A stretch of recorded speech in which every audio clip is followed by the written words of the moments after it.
Good morning, my dear brothers and sisters. We celebrate today the memorial of the martyrdom of Saint John the Baptist, or shall we say the passion of John the Baptist. And we all heard the obvious reason why John faced his martyrdom, and that is because of speaking the truth in front of Herod, by saying, "It is not lawful for you to have your brother's wife," speaking the truth. And maybe people then and readers of the story of John's passion now might say, "Kawawa ka naman dahil sinabi mo ang katotohanan.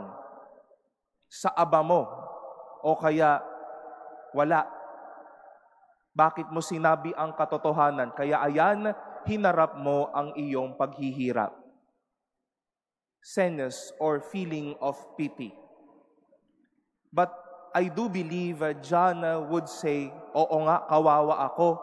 I pity myself because I spoke the truth." But once more, I do believe John would say, "I don't feel pity, but I am assured and I am strengthened that I speak the truth."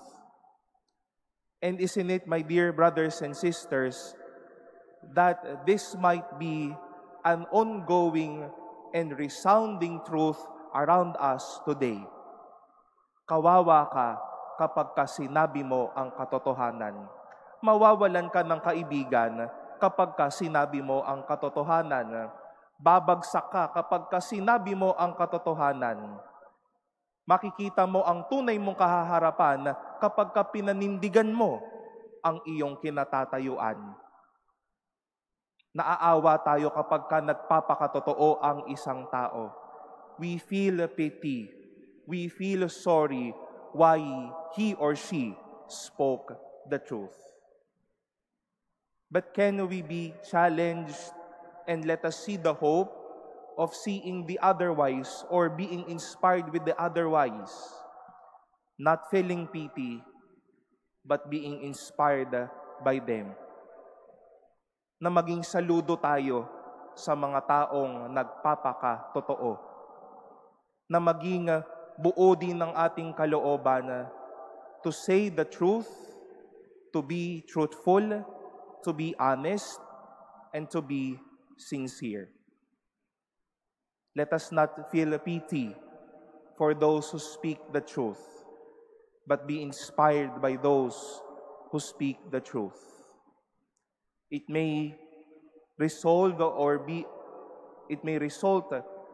to a lot of negativities around us, but truth is God. Truth will set us free. Truth is God's word. Let us not feel sorry about saying about it, but be inspired and go on speaking and living the truth.